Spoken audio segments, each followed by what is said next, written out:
오늘 함께 말씀 보도록 하겠습니다. 함께 볼 하나님의 말씀은 마가복음 10장입니다. 마가복음 10장 46절에서 52절 말씀을 함께 보도록 하겠습니다.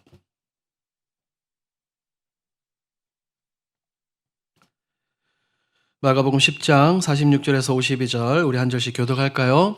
그들이 여리고에 이르렀더니 예수께서 제자들과 허다한 무리와 함께 여리고에서 나가실 때에 디메오의 아들인 맹인 거지 바디메오가 길가에 앉았다가 나사렛 예수시란 말을 듣고 소리질러 이르되 다윗의 자손 예수여 나를 불쌍히 여기소서 하거늘 많은 사람이 꾸짖어 잠잠하라 하되 그가 더욱 크게 소리질러 이르되 다윗의 자손이여 나를 불쌍히 여기소서 하는지라.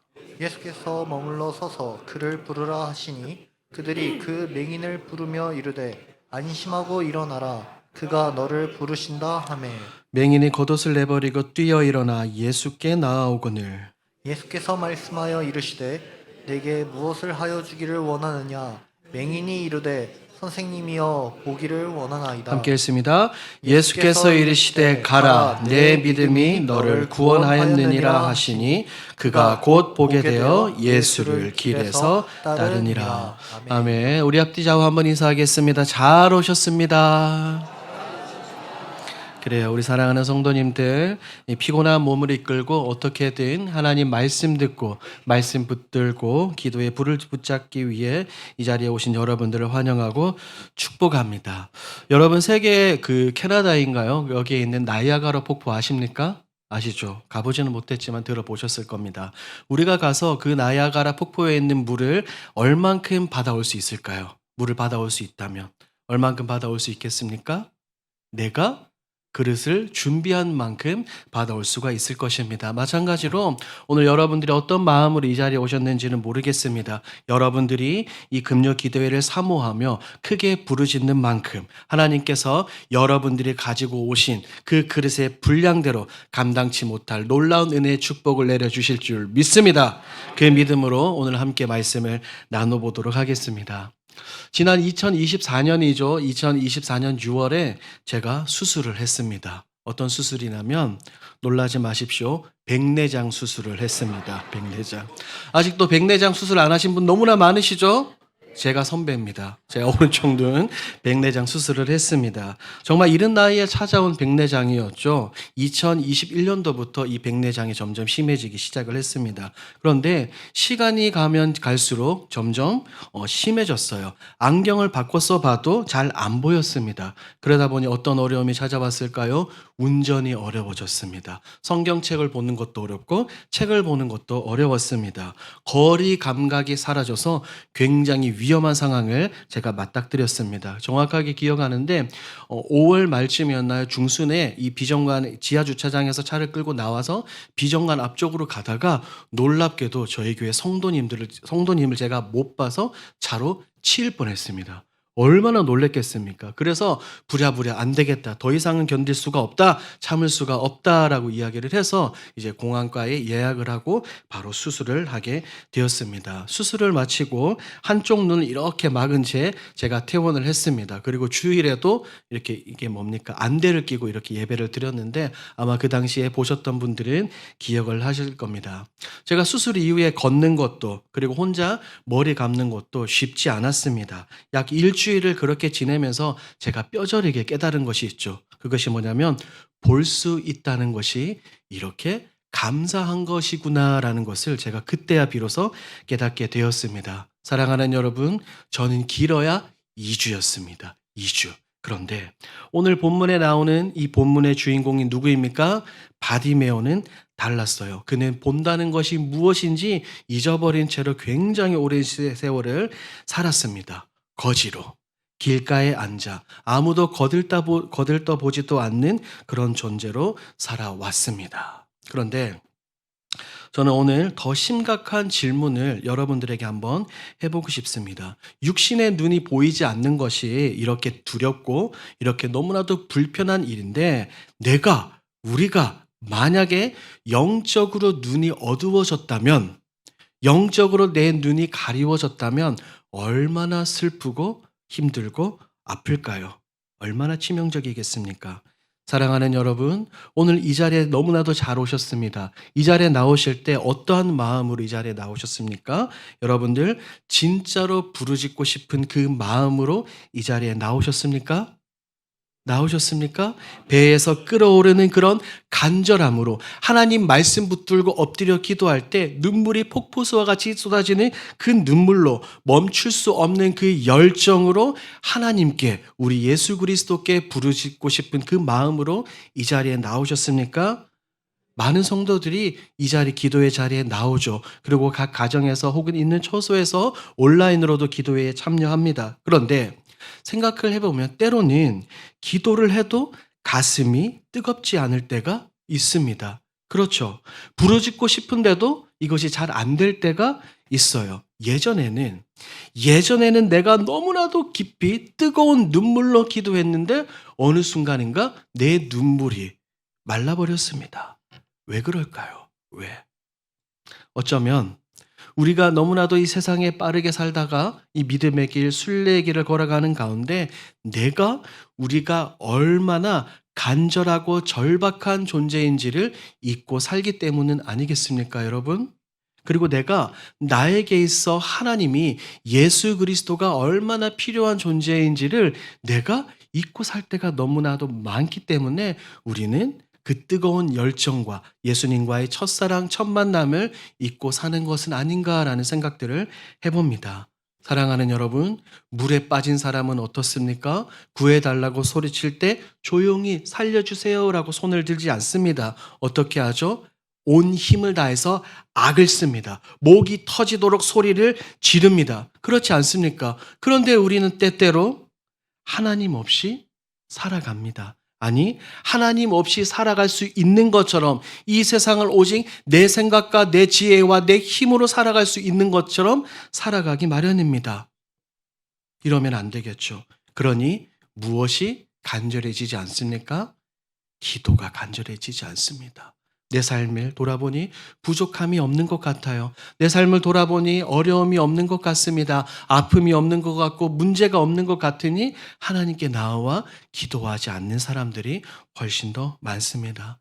사랑하는 여러분, 하나님 없이 살아갈 수 있다는 그 생각, 하나님 없이 나 홀로 살아갈 수 있다는 그 느낌 자체가 이미 내 삶에 찾아온 위기라는 것을 우리는 반드시 기억을 해야 됩니다. 에베소서 1장 말씀을 보면 이렇게 기록이 되어 있죠. 2장 1절입니다. 그는 허물과 죄로 죽었던 너희를 살리셨도다. 허물과 죄로 뭐 했던? 죽을 것이던 죽고 있던 존재가 아니라 이미 죽었던 우리를 살리셨습니다. 생각해 보십시오. 죽은 사람은 아프지 않습니까? 아프지 않습니다. 죽은 사람은 아무것도 느끼지 못합니다.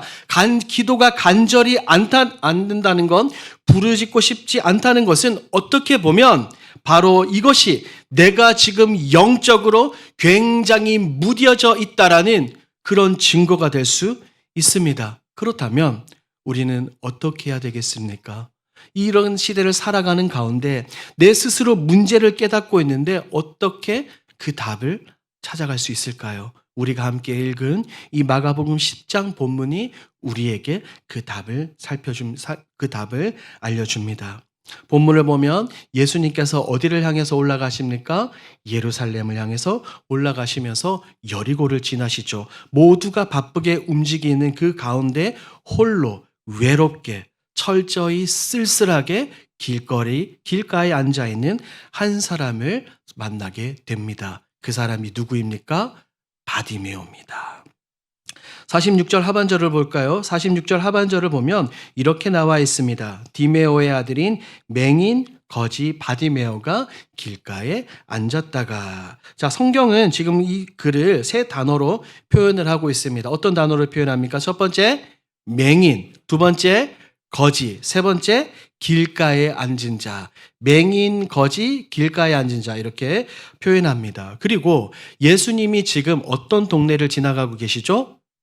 여리고입니다. 여리고.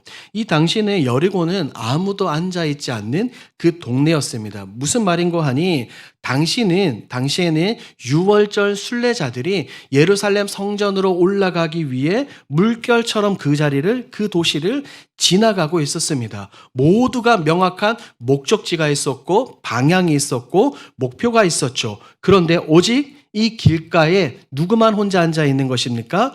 바디메오만 혼자 앉아 있습니다.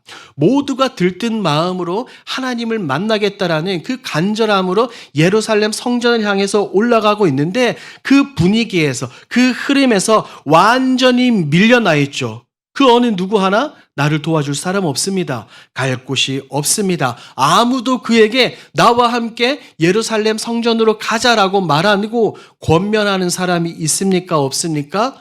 없습니다. 철저하게 외톨이 혼자 앉아 있습니다.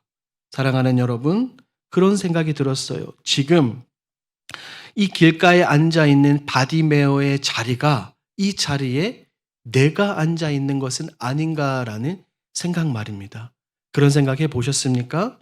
겉으로는 모두 다 바쁘게 살아가고 있습니다. 모두 다 출근하고 적당한 시간이 되면 주일이면 교회에 나옵니다. 새벽 예배도 섬기고 수요 예배도 참여하고 금요 기도에도 나와서 기도를 합니다. 아무 문제 없이 잘 살아갑니다. 그런데 영적으로 들여다보면 그 사람은 완전히 다르다는 거예요. 하나님의 말씀의 인도함 없이 성령의 뜨거움 없이 그냥 그저 그렇게 흘러가고 있다는 겁니다. 기도 제목은 있는데 부르짖지는 않습니다. 말씀은 매일같이 듣고 있는데 내 삶은 바뀌거나 변화되지 않습니다. 이러한 사람이 어떤 사람입니까? 바디메오처럼 어떻게 보면 어디에 앉아 있는 사람? 길가에 앉아 있는 것입니다. 그런데 이 마가복음을 기록한 저자는 의도적으로 그의 이름을 기록하고 있죠. 그의 이름뿐만 아니라 누구의 이름까지 기록하고 있습니까? 그의 아버지의 이름까지 기록합니다. 왜 그럴까요? 전 이 대목이 굉장히 궁금했습니다. 왜 이 저자는 이 맹인 바디메오의 이름을 분명하게 성경에 기록을 해 놓았을까요? 왜 하나님은 저자로 하여금 그의 이름을 성경에 기록하라고 말씀하셨을까요? 명령하셨을까요? 왜냐하면 하나님 앞에서 그는 군중 속의 한 사람이 아니기 때문입니다. 이해되십니까, 여러분?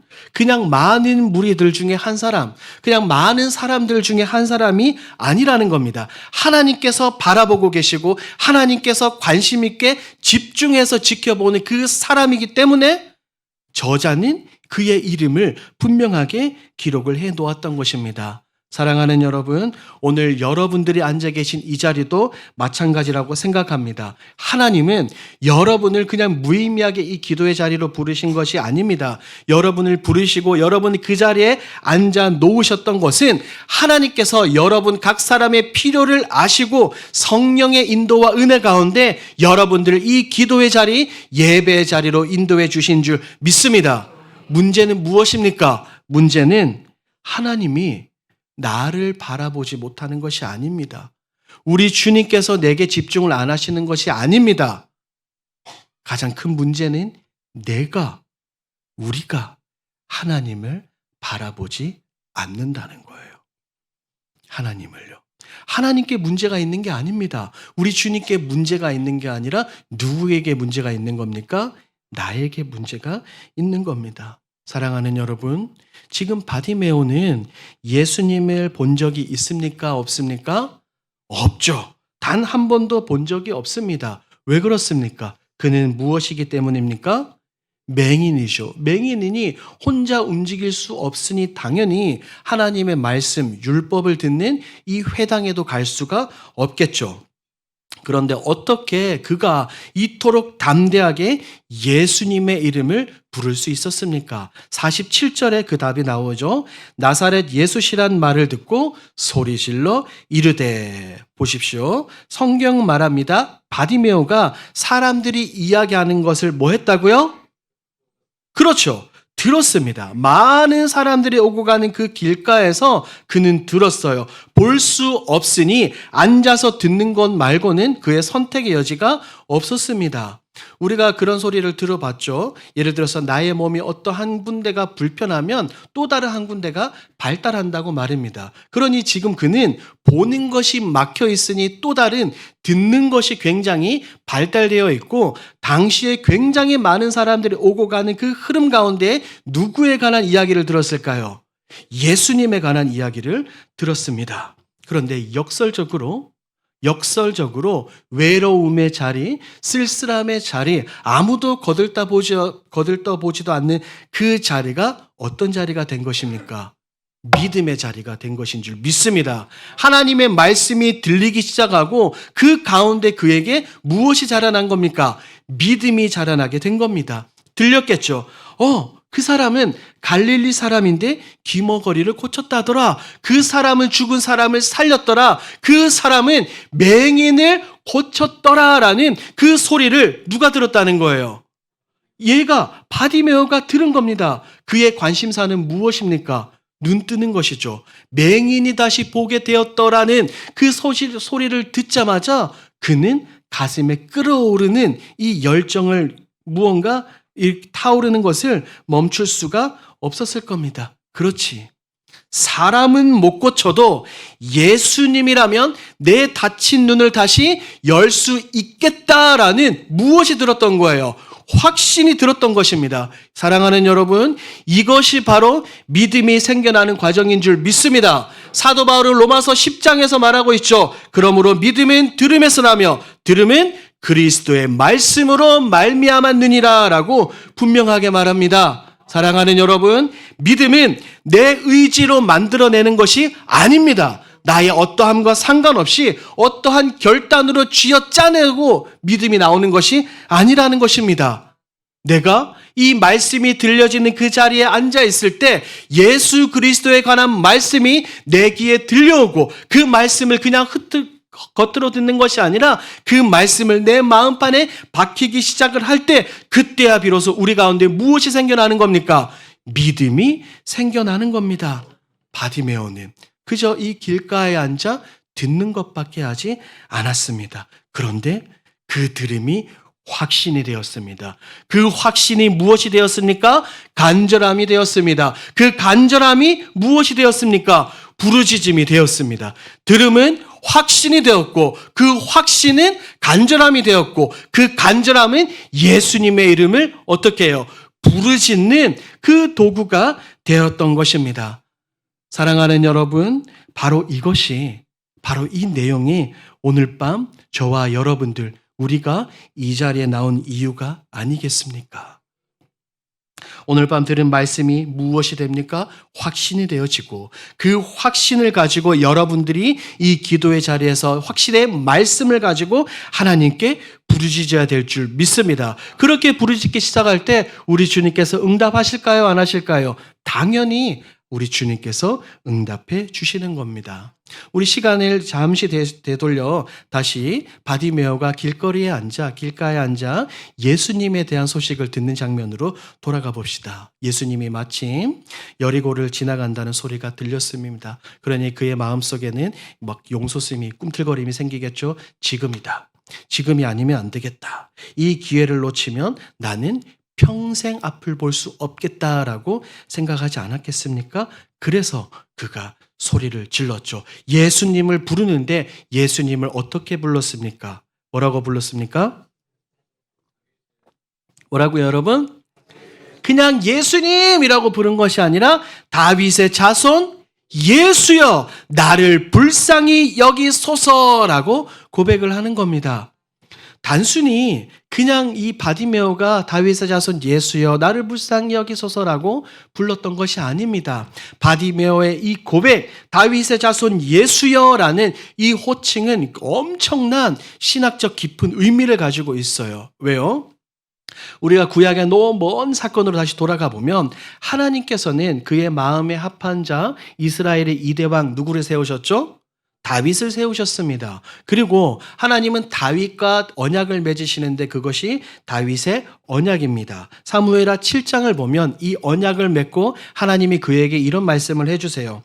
내가 내 씨를 내 뒤에 세워 그의 나라를 영원히 견고하게 하리라. 자, 구약에서 말씀하시는 이 씨, 이것은 누구를 이야기하는 겁니까? 장차 오실 예수 그리스도를 말하는 거죠. 그 메시아 언약을 붙드는 고백이며 약속하신 그 구원자라는 선언입니다. 그런데 예수님을 따라다니는 허다한 무리들 있죠. 그리고 예수님을 어떻게든 잡아먹고자 하는 율법에 능통한 사람들 누구입니까? 바리새인들 있죠. 그리고 예수님을 곁에서 끊임없이 따라다니던 예수님의 제자들 있습니다.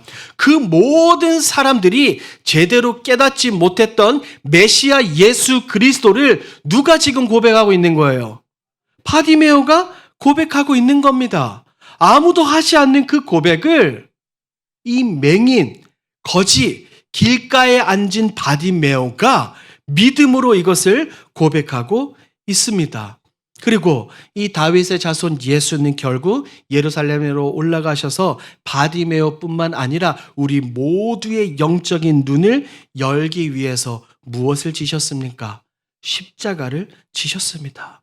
그래서 나중에 우리 주님께서, 우리 구주께서 바디메오에게 뭐라고 말씀하십니까? 내 믿음이 너를 구원하였노라 라고 우리 주님이 말씀하신 것입니다. 사랑하는 여러분, 바디메오의 눈이 열린 것은 단순한 치유가 아닙니다. 메시아를 고백한 주는 그리스도시요, 이 다윗의 자손 예수여라고 고백한 자에게 임한 구원의 확실한 증표인 줄 믿습니다. 우리가 기도할 때 여러분들 누구에게 기도하고 있습니까? 나의 죄를 담당하시고 십자가에 죽으시고 3일 만에 부활하시고 승천하셔서 하나님 보좌 우편에서 지금도 나를 위해서 기도하고 계시는 그 주님의 이름으로 여러분 하나님 앞에 나아가고 계십니까?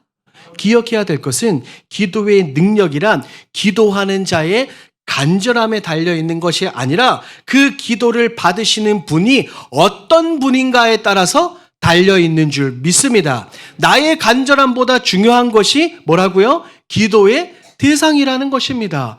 세상 많은 사람들은 열심히 열정을 가지고 기도를 합니다. 그런데 왜 그들의 기도는 응답이 되지 않습니까? 그들이 섬기는 가짜신 우상은 없기 때문이죠. 살아있는 존재가 아닙니다. 가짜이거든요. 그런데 우리는 살아계신 하나님께 우리 예수 그리스도의 이름으로 나아가지 않습니까? 그러니 우리 모두가 신앙생활을 하면서 이 놀라운 기도의 응답의 축복을 받는 것 아니겠습니까?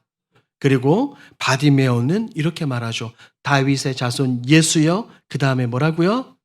나를 불쌍히 여기소서. 이것은 헬라어 원문으로 보면 나를 긍휼히 여겨 주십시오라는 그 의미입니다. 그런데 이 표현 안에는 구약에서 너무나도 중요한 하나님의 사랑, 하나님의 은혜, 하나님의 자비라는 표현이 담긴 이 히브리어 헤세드가 여기에도 담겨 있어요. 곧 자격 없는 죄인에게 무조건적으로 베풀어 주시는 하나님의 언약의 사랑과 긍휼의 의미입니다. 그러니 내게 나를 불쌍히 여겨 주소서라는 것은 단순히 그냥 나를 살려주세요 그 의미가 아니라 하나님의 그 언약의 말씀대로 나를 바라봐 주시고 나를 건져 주십시오라는 그의 고백이 나와 있습니다. 그러니 바디메오는 지금 자신의 자격을 내세우지 않죠.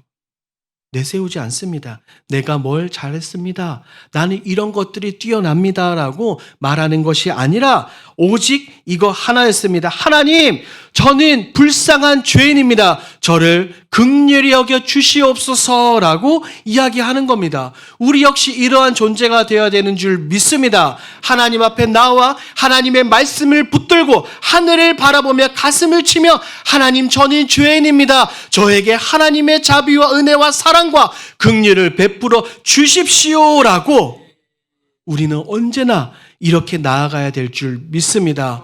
사랑하는 여러분, 이것이 무엇입니까? 이것이 진짜 기도인 줄 믿습니다. 하나님 언약에 근거한 사랑, 상대가 자격이 있어서가 아니라 하나님이시기 때문에 내게 베풀어 주시는 그것을 바라보고 우리가 하나님께 나아가는 것이죠. 그래서 바디메오는 자신의 어떠함을 내세우지 않고 오직 가장 낮은 자리에서 간절히 고백한 것입니다. 사랑하는 여러분, 우리는 때로 그럴 때가 있어요. 내가 이번 주에 새벽 예배 몇 번 나왔다.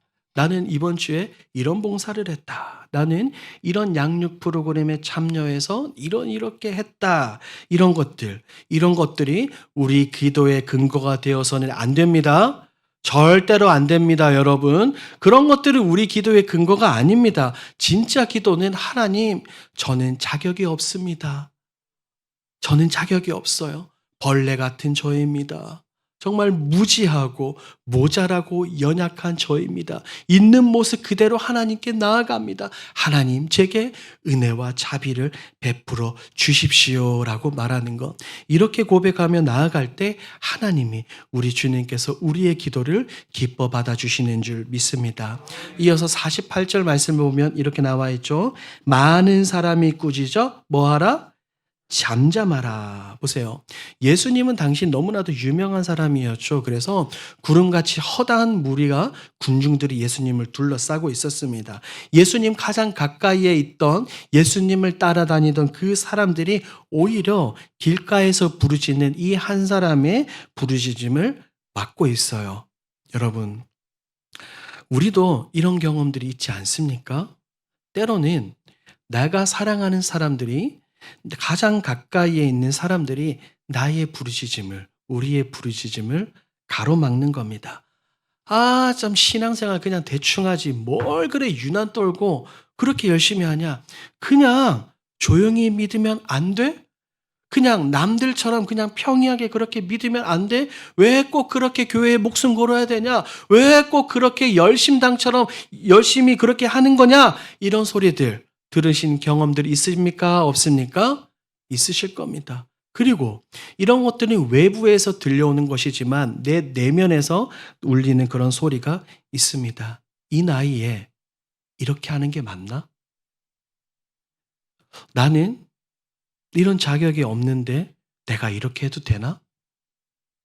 나는 너무 늦었어. 나는 아닌가 봐. 나는 너무 죄인이잖아. 이런 소리들. 이러한 목소리들이 하나님께, 우리 주님께 나아가려던 우리 자신을 어떻게 하는 거예요?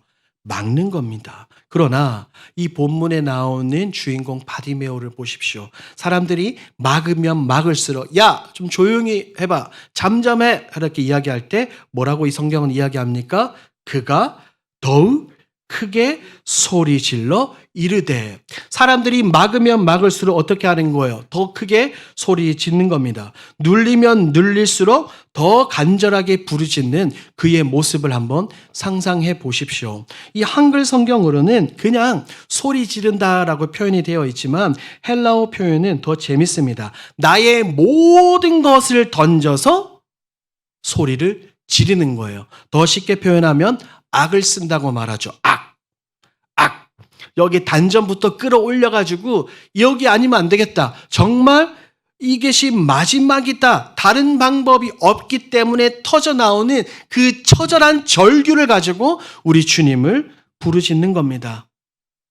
그가, 바디메오가 왜 이런 간절한 절규로 우리 주님을 불렀을까요? 그는 잃을 것이 없었기 때문입니다. 잃을 것이 없었어요. 그는 지킬 체면이 없었죠.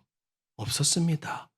사랑하는 여러분, 우리는 잃을 것이 너무나 많다고 생각합니다. 교회에서 신앙생활하는 나의 이미지가 있죠. 오랫동안 신앙생활을 해온 자부심이 있습니다. 때로는 그런 것들이, 또는 내 직분이 우리를 잠잠하게 만드는 거예요. 하나님께 나아가는 내 열정을 억누르게 만드는 겁니다. 그런데 설교 서두에 제가 말씀을 드린 것처럼 만약에 내가 지금 영적으로 죽어가고 있다면 하나님께 나아가는 가로막는 그 체면이 무슨 소용입니까? 내가 영적으로 죽어가고 있는데 그것이 무슨 소용이 있겠냐는 겁니까? 진짜 믿음은 눌리면 눌릴수록 죽지 않고 오히려 더 강해지는 줄 믿습니다. 마치 용술철처럼 누르면 누를수록 더욱더 강하게 뛰어오르게 되는 거죠. 지금 본문에 나오는 바디메오가 이런 간절함으로 우리 주님께 절규 온 마음을 다해 부르짖으니 어떤 일이 일어났습니까? 예루살렘 성전으로 향하던 예수님의 발걸음이 멈추었죠. 허다한 무리가 우리 주님을 따르고 있었지만 예수님의 발걸음을 멈추게 한 것은 그 허다한 군중이 아니라 길가에서 부르짖는 한 사람의 목소리였습니다. 그러니 바디메오가 그때 어떻게 반응합니까? 우리 50절 말씀 함께 읽도록 합니다. 시작.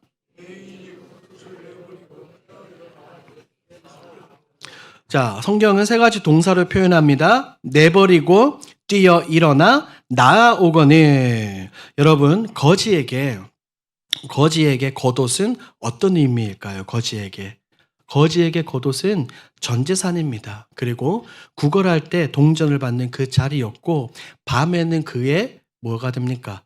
이불이 되죠. 이불과 담요. 겉옷이란 바로 그의 정체성이었고 그의 모든 세계, 모든 전부였습니다. 그런데 그가 그것을 뭐 했다고요? 던졌다고요. 언제 던졌습니까? 언제요? 예수님이 그를 부르셨을 때. 그런데 여기에서 훨씬 더 중요한 게 있죠. 지금 그의 상태는 어떤 상태입니까? 눈이 떠진 상태예요? 아니면 아직 눈이 막힌 상태입니까?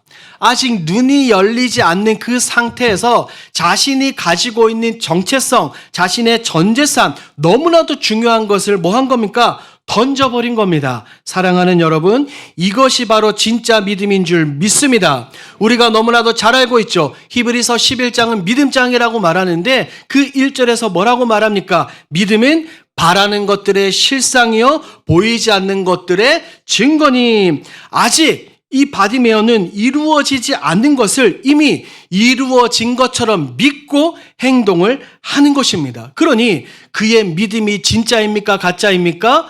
진짜 믿음이죠.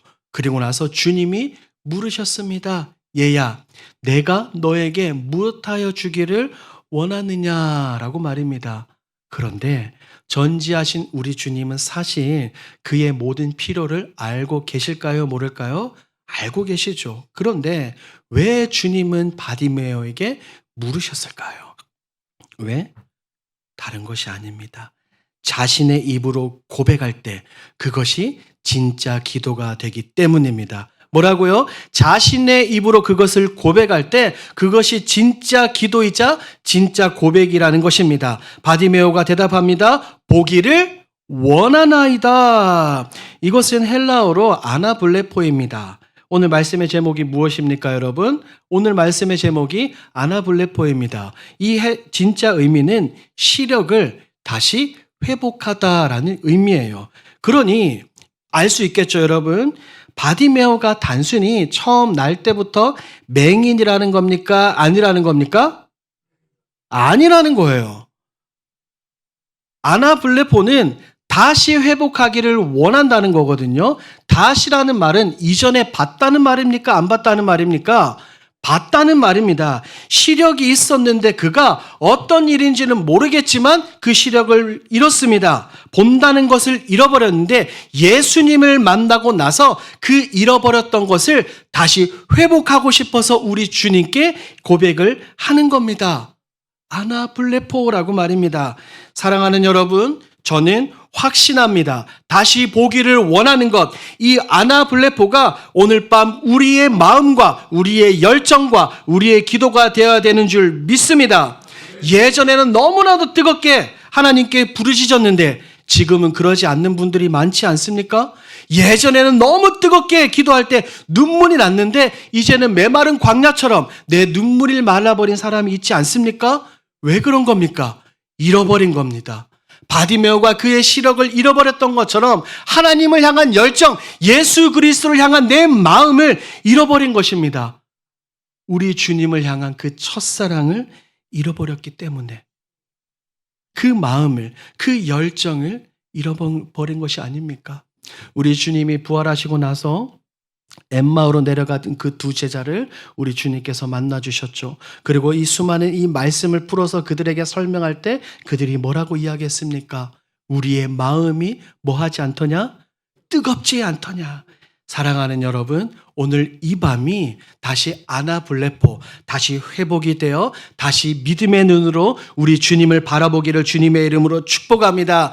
혹여나 여러분들 마음에 그 열정이 식어버렸다면 이 말씀 붙들고 그 열정을 다시 회복하기를 주님의 이름으로 축복합니다. 그렇게 고백하는 거예요. 주님! 제가 주님이 아니면 안 되겠습니다. 하나님, 저를 다시 살려주십시오. 주님 한 분만 제가 바라며 주님 한 분을 따라서 제가 달려가겠습니다. 라고 고백해야 되는 겁니다. 사랑하는 여러분, 지금 여러분들이 붙들고 있는 겉옷이 무엇입니까? 여러분들이 내려놓지 못하는 그것이 무엇입니까? 여러분의 자존심입니까? 오래된 상처입니까? 아니면 아직 나는 하나님께 나아갈 준비가 안 됐다라는 어떻게 보면 굉장히 교만한 마음이 아닙니까? 사랑하는 여러분, 그 모든 겉옷을 던지시기를 주님의 이름으로 축복합니다.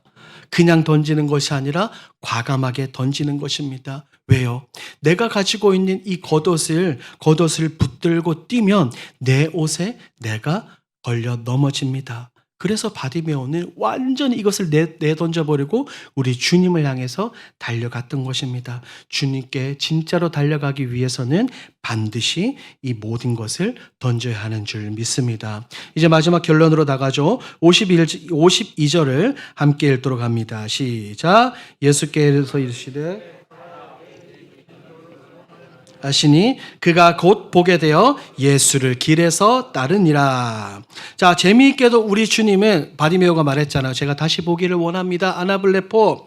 그런데 예수님은 그래, 내가 너를 고쳐줄게 라고 말씀하지 않고 뭐라고 대답하십니까? 내 믿음이 너를 구원하였다. 이것은 단순한 치유가 아니라 그의 전인적인 구원인 줄 믿습니다. 바디메오에게 그의 눈이 열렸다는 것은 육체만 회복된 것이 아니라 그의 영혼도 다시 하나님께, 그의 영혼이 완전히 하나님 앞에 새로 섰다는 구원의 증표입니다. 이렇게 회복이 되고 나서 그는 돌아가지 않아요. 어디로 돌아가지 않습니까? 그가 있던 길가로 돌아가지 않습니다. 자기가 던져버린 자신의 정체성, 자신의 전 재산, 이 겉옷을 주우러 다시 돌아가지 않습니다. 그리고 평생토록 앉아 있었던 그 길에서 이제는 모든 것을 내버리고 누구를 따라가는 겁니까? 예수 그리스도를 따르는 거예요. 예수님을 따르는 삶이 시작이 되었습니다. 이제는 구걸하는 존재가 아니라 살아계신 하나님의 아들 예수 그리스도를 따르는 그 삶이 시작이 되었습니다. 사랑하는 여러분, 이것이 예수님을 만난 사람의 진짜 변화인 줄 믿습니다. 수많은 사람이 그날 예수님 곁에 있었어요. 수많은 사람이 예수님을 따랐습니다. 그런데 주님이 걸음을 멈추신 것은 그 군중 때문이 아니라 한 사람의 간절한 외침이었죠. 사랑하는 여러분, 오늘 이 밤 여러분들이 그 한 사람이 되길 주님의 이름으로 축복합니다. 여러분들 이 자리에 어떤 마음으로 오셨습니까? 억지로 오신 것 아니시죠? 한 주 동안 힘들었던 것, 그리고 내 모든 기도 제목, 내 아픔, 마음, 눈물, 상처, 고통, 그런 모든 것들 가져오라고 주님이 허락하신 것 아니겠습니까? 그리고 오늘 오랫동안 식어 있었던 그 신앙, 그 장작불, 그 마른 나무에 다시 불을 붙이려고 우리 주님께서 여러분들 이 자리로 이끄신 줄 믿습니다. 그러므로 우리는 이 시간 믿음의 눈을 들어 하나님을 바라봐야 될 줄 믿습니다. 바디메오는 아무것도 없었어요. 자격도 없었고 준비도 되지 않았습니다. 딱 하나가 있었습니다. 무엇이 있었습니까? 간절함. 주님이 아니면 안 되겠다라는 그 처절한 간절함 하나로 그의 인생이 완전히 뒤바뀌었습니다. 이제 오늘 밤 여러분의 차례입니다. 여러분들이 가지고 계시는 그 겉옷을 완전히 던지시고 뛰어 일어나셔서 우리 주님께 달려가기를 우리 주님의 이름으로 축복합니다. 아멘. 기도하겠습니다. 사랑해 주님 감사합니다. 오늘 바디메오처럼 주님 앞에 서게 해주시니 감사합니다. 하나님, 우리 안에 식어버린 마음이 있다면 다시 뜨겁게 하여 주시고, 메마른 영혼이 있다면 다시 눈물로 기도하게 하여 주시옵소서. 하나님, 우리도 다시 보기를 원합니다. 잃어버린 첫사랑을 회복하게 하시고 기도의 열정과 예배의 감격을 회복하게 하여 주시옵소서. 하나님, 내가 붙들고 있던 겉옷을 내려놓게 하시고 사람의 시선보다 주님의 시선을 바라보게 하여 주시옵소서. 이 시간 드려지는 찬양과 기도 가운데 나의 마음을, 우리의 마음을 새롭게 하시고 오직 주님만 바라보는 뜨거운 밤이 되게 하여 주시옵소서. 감사드리며 예수님의 이름으로 기도합니다. 아멘. 찬양